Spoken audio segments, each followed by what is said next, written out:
everyone, welcome back to Shadowverse Worlds Beyond. We are at the first anniversary of the game, and together with it, a new set that marks the 10 years of Shadowverse and the 1 year of Worlds Beyond. For the channel it means this has been 1 year since I started doing the stories. I still haven't found a way to incorporate the gameplay, but hopefully soon enough I will probably do some take-two matches and put them into video form, especially if they're interesting.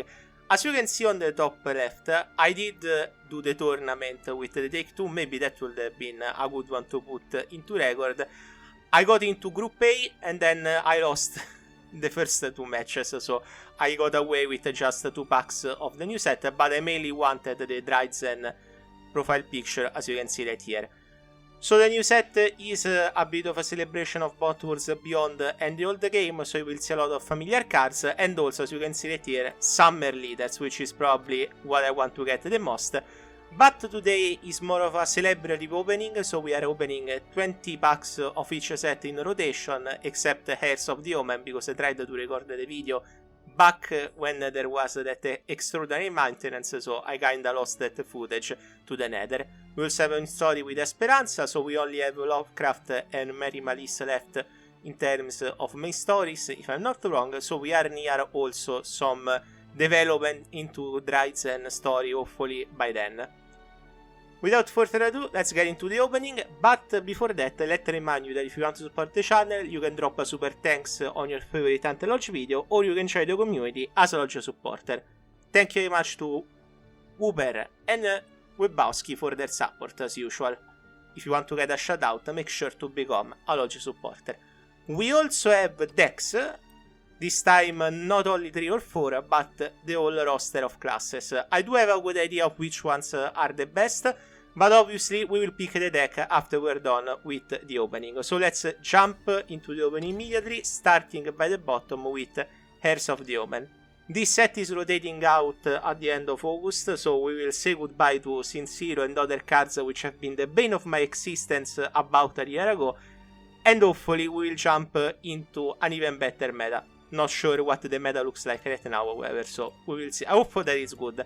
Like, it seems to me that without Odin, since he was in Infinity Evolved, it should slow down a little, but you never know, because they seem to have printed an Odin for every class, which is a little bit of a struggle for sure.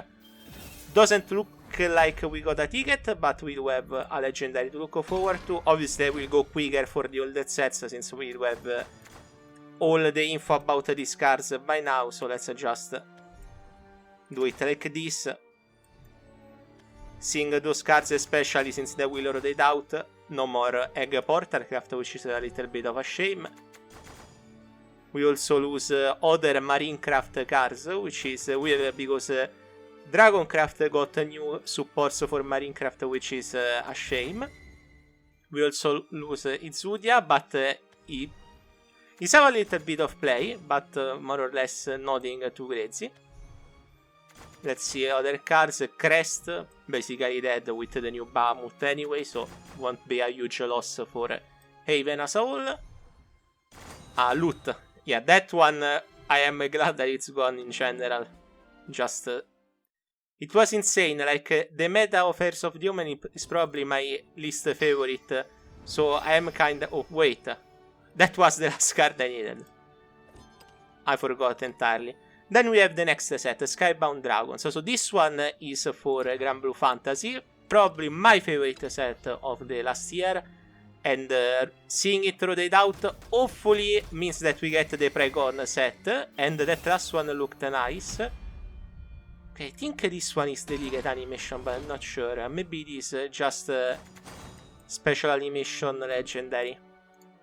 I did get my tickets from Skybound Dragons, by the way. The only time I got 2 tickets from the gacha were from Skybound Dragons. I also got one from Legends Rise. I got Orkis, but that one doesn't really count. Like, I basically got so many tickets for that set that it was natural. For Skybound Dragons, I just splurged over and over because I wanted to get Fediel, but nothing, so... Okay, let's see Legendary. Okay, Cellphone. So Cellphone is actually interesting because he might see some play into the new rally deck, even though I'm not really sure if it's that well into it. Let's see. Okay, no, it's animated legendary. And we got Wamdus. I actually need Wamdus for the new rune deck. I'm planning to build Rune, Abyss, and probably Forest for this set. I think many people believe that Forest is kinda not bad, but a little bit weird. And I do agree, but I don't think being weird means that it's bad necessarily. Like, we have seen a lot of bad archetypes in the past, but eventually they do get their spotlight, except Izuria. Izuria, like, he kinda works in Take 2. Like, in Take 2 I picked him and I got 3 to 4 wins generally, which is decent enough for a random deck. But outside of it, never tried, to be fair, but don't really think that it work out. Seeing all those cards rotate out in August will be a pain. I really like a lot of them, especially the legendaries. Like, Beelzebub is such a good card for Portal. It basically enabled Egg Portal to be not good, but more than good. And Sandalphon, basically the only card that allows evolved decks to thrive. Who knows? Maybe they add Precon and they thrive anyway, but with the opposite effect. So, Union Burst, instead of counting up, like Skybound Art, it counts down. So, you start, for example, at 10 for a cost of a Union Burst effect, and the more turns pass or the more evolves you play, it counts down. Okay, doesn't look like we got anything here either. But we are getting a good amount of legendaries, which means a good amount of dust, which for me, at the start of a new set, is pretty good for sure. This one is the New Year's set, which I didn't really play a lot because I wasn't home to play it back when it released. I do, however, kinda like the gimmicks they introduced for sure. Like, some are a little bit weird, like the guy that attacks at random, not really sure the name, something with a wheel. And in general, not even seen most of those cards played, to be honest, but I have only seen the meta of the last 2 sets, then the one with this one was a little bit out. Yes. Heirs I did use because I ran Dragon in the... not the previous set, the one before. The Apocalypse Pact set. Dragon can be fun, but it can also quickly turn overtune if you aren't careful with ramp. Okay, this one we just skip because it's all golden, so I don't really care. Nothing too bad about this set, just wasn't exciting from my point of view. This card is fun, however, 1k with Air Gold. I saw that there is a card to support her in the new set, something like if you evolve you get a glittering coin. Not really sure why they did that, because it's like not a bad archetype, but it's not even something that I will go crazy about. You know, you have Rally, which is probably going to be the best deck for Swordcraft right now. Not really sure how it will fit there. Before it was Enhance. Enhance, yes, because they had one Enhance card which give you 5 coins. Draw and damage can be useful in a spectrum for sure. Like, to me right now, the main issue that I see for the new meta is the lack of Odin, because he was the key card for a lot of decks to push the aggro component of the deck, so deal damage phase, remove the threat, etc. Abyss got a new card that removes the threat of a wall. But beyond that, it will be interesting to see how decks come up with new synergies to make up for the lack of Odin. But 99% is getting reprinted in the future. Anyway, pretty nice spread of legendaries here. Not really sure why I have so few legendaries of this set, even though I played through it. Probably I just... Oh, wait, this one must be a ticket. I think that it is. Or maybe a... animated legendary. I swear I can't tell the difference anymore. Okay, let's see. No, it is animated legendary.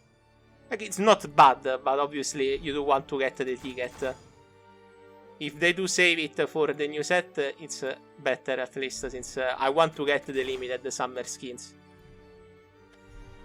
Okay, nothing really to say about the cards from this set, since we have seen them before. I do think that Haven with the amulet stuff is kinda not wonky, but like I don't really like Rodeo as a legendary.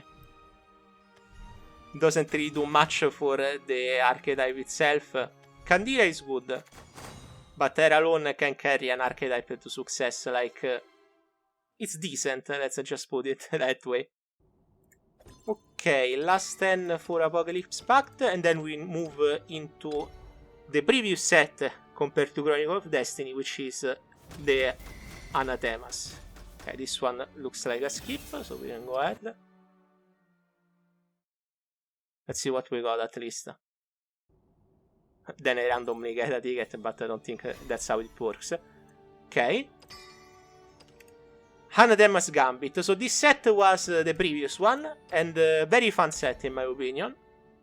I ran Rune with the Earthright deck, which was a lot of fun in my opinion, since like Earthright wasn't bad in previous expansions, but in Anathema's Gambit it was another world entirely in how fun it was in my opinion. I keep saying my opinion, but that's kind of obvious. There is also the Portalcraft deck with all the Storm cards and the new artifacts. The new expansion does have some support for bot. Not really sure if it can survive without Karula, however, since, you know, he was basically the backbone of the deck for mid-game, while the later game is the new guy which we just got the legendary of. But a good set overall. I think probably one of the best sets that I've done this past year, together with Grand Blue Fantasy. And this new one, not really sure where I place it just yet. I do think that they haven't gone extremely far in terms of the game balance. Like, there are cards which are very tame, and then some which look insane on paper, but then you think about it, it's nothing really too crazy. Like, the new Olivia gives you 2 Super Evolve points, which is good, don't get me wrong, but she comes with a 9 cost and a 9/9 body. So if you have the board without anything, it can be good, but if the enemy has a full board, or even one threat on the board, then you have to Super Evolve Olivia, which goes a little bit against the point of the card, if you think about it. But it is a card that I can easily see become broken in the future, so I won't put my judgment on the present. Like, we've seen a lot of cards which were not bad, but unused in the past, then comes a new expansion and boom, they explode in usability. Karula is a good example. Not that it was bad with Infinity Evolved, but compared to what's her name from the first set, the 5/4, which summons an artifact, that's another world entirely. And now we come to the new set, I believe. Yeah, no, another 10. I have saved up a lot of packs, by the way, so I am actually glad that we can do an actual opening that isn't just the new set. Like, the biggest opening that you will see me do in Shadowverse is probably with Precon, but this one comes as a close second. Well, it is the anniversary, so that's a given. Okay. It is a shame we got no ticket of the past sets, but it is what it is. I do want to get Summer Leland team. Like, Yudi, if I don't get it, is fine because I do have Orkis, but Summer Leland team will be a dream come true because I don't have any Runecraft leader. Okay, here we go. So as you can see, the summer characters are limited, so only to the end of July, while the other 2 characters are for the pack itself. So kinda like the free rank collab. If you want to get those 2, you need to redeem the tickets right now, which I don't know why you will put the tickets on save. We only have 5, so I'm going to buy 20 with my own gold. Let's start right here. Now, the worst that can happen when you open a set with limited leaders will be to get the non-limited leaders, which I hope it's not the case here. Okay, let's see. Okay, so this card is insane. Not insane, but it's actually pretty good. You get 3 different effects based on each of the original Shadowverse leaders. So Luna gives you Reanimate 2, which in some classes it's very good. Erika buffs, and Arisa, I think, something deal damage, okay. This card I will probably see it everywhere, because it can slot into many different decks. The rest here, nothing to see. This guy is interesting because he copies a dead artifact, but like I saw the artifact decks that they're pushing, they mostly seem to be about Storm more than the artifact itself. Okay, here is the Inner Sword card. This one I do see getting played a lot, especially with another golden card that Abyss got, which is pretty good. Okay, let's see what else we can find. Nothing to write home here. Let's see gold card. So this one summons another card. Nothing to write home about for Forest. Not really too hyped about it myself.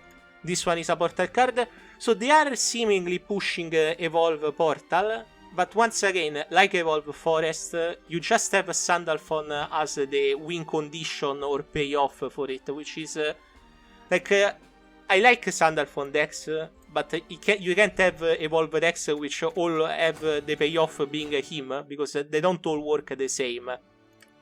Okay, now this one is for Sword. It's actually a pretty good removal, especially in late game, since he does a follower strike, and if he's evolved he does it 3 times, and he deals 9 damage to the opposing follower, so he doesn't die and he disposes of the enemy. Obviously, losing... what's her name?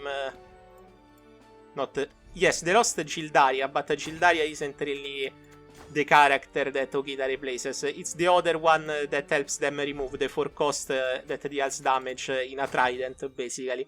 It helps them a little, but compared to that one, I don't feel it's the same weight as a card. Okay, here nothing. Okay, legendary.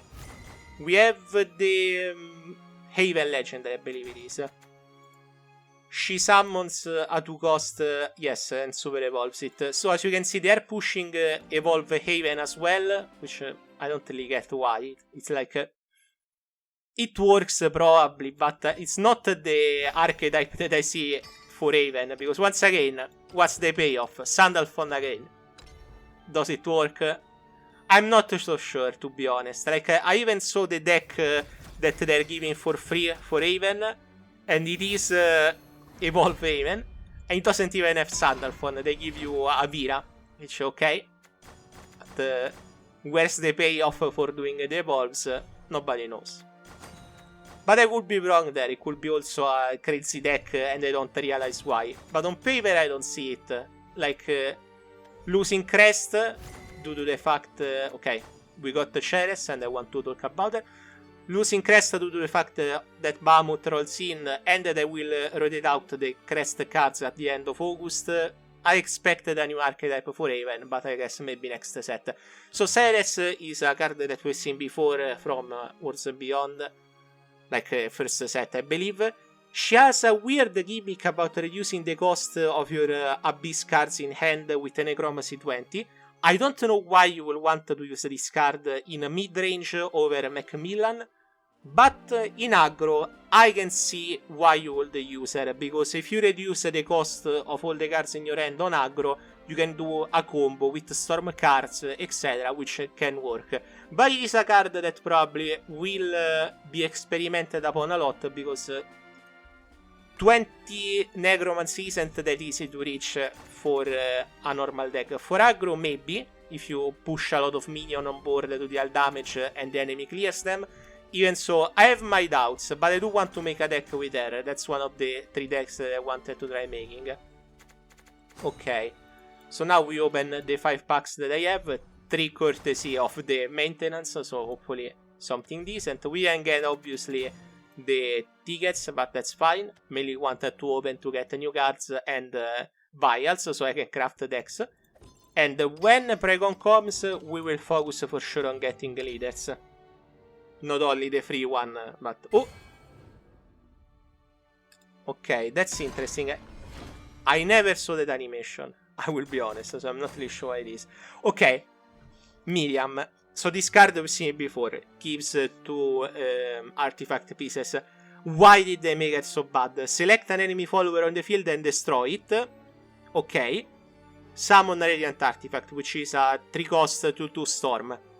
Now, Odin was a 4/2, 7-cost, remove, banish an enemy. This one is destroy, not banish. She is a 7-cost, 5/5, summons a 3/3, 2/2 with storm. Overall, it makes sense, but like compared to the previous Miriam, she's kind of bad in my opinion. Like, I don't see where you play her until they build an actual support for not Abyss, for Artifact. Ok, we have the Runecraft card. So this one is also, once again, 20 spell boost to get a card that gives them attack twice, and if you give it on them, they can attack for 10, 14 or 16. I'm not sure why I blacked out on how much Evolve gives, +2/+2. And they are Storm, so you can attack immediately. The payoff here is very good. The problem is getting there, because spell boost cards right now aren't that hot compared to before. A lot of good spells rotated out. We lost the onions, the potatoes, whatever they were called. And we lost also, obviously, the cards from the first set with Kuon, Annengrea, etc. So, we will see. I do want to try making that deck, however, since I do think the payoff is cool.